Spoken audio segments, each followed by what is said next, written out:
Assalamualaikum warahmatullahi wabarakatuh.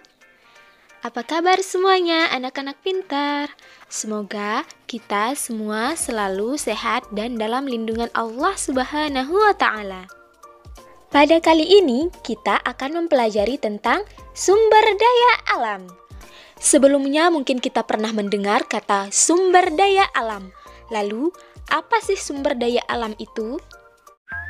Sumber daya alam adalah segala sesuatu yang berasal dari alam dan dapat dimanfaatkan untuk memenuhi kebutuhan manusia. Nah, anak-anak, sumber daya alam itu sendiri terbagi menjadi dua loh. Yang pertama, ada sumber daya alam hayati atau biotik dan sumber daya non-hayati atau abiotik. Jadi, apa ya perbedaan keduanya? Sumber daya alam hayati atau biotik mencakup semua makhluk hidup, baik itu dari hewan maupun tumbuhan. Sedangkan sumber daya alam non-hayati atau abiotik artinya semua kekayaan alam berupa benda mati yang diambil manfaatnya seperti cahaya matahari, air, angin, dan lain sebagainya. Nah, anak-anak, kita juga perlu mengetahui jenis-jenis sumber daya alam. Jadi, jenis-jenis sumber daya alam terbagi menjadi dua, di antaranya sumber daya alam yang dapat diperbaharui dan sumber daya alam yang tidak dapat diperbaharui. Sumber daya alam yang dapat diperbaharui artinya sumber daya alam yang tidak dapat habis atau punah jika digunakan. Contohnya seperti semua jenis tumbuhan, hewan, sinar matahari, angin, tanah, dan juga air. Jadi artinya sumber daya alam ini dapat digunakan secara terus-menerus. Sedangkan sumber daya alam yang tidak dapat diperbaharui artinya sumber daya alam yang dapat habis atau punah jika digunakan secara terus-menerus.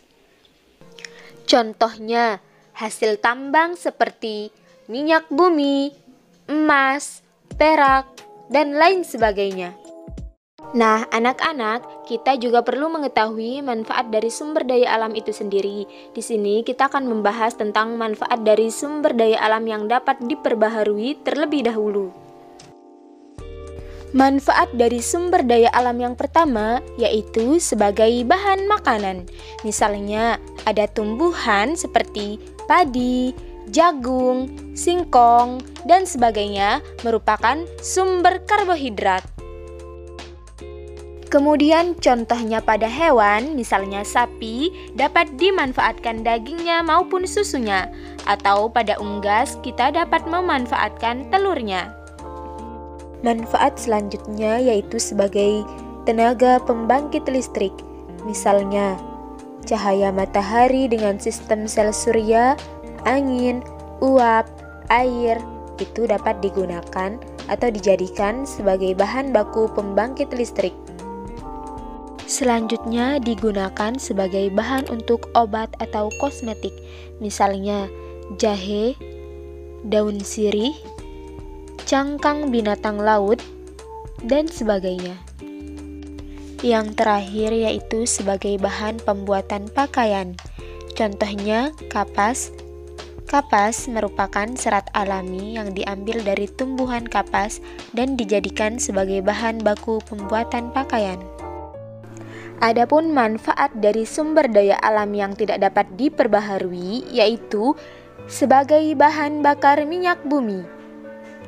Bahan bakar minyak bumi dapat diolah menjadi aftur, yaitu bahan bakar pesawat, solar sebagai bahan bakar kereta api atau kendaraan besar, kemudian bensin premium sebagai bahan bakar motor atau mobil.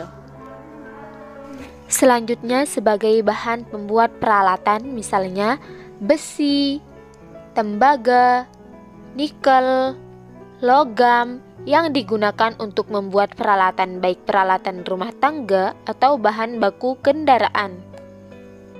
Dan manfaat yang terakhir yaitu sebagai bahan pembuat perhiasan.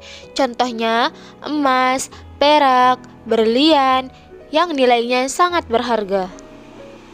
Anak-anak, itulah sedikit materi tentang sumber daya alam beserta jenis-jenisnya dan manfaatnya. Semoga dapat kita mengambil pelajaran darinya. Assalamualaikum warahmatullahi wabarakatuh.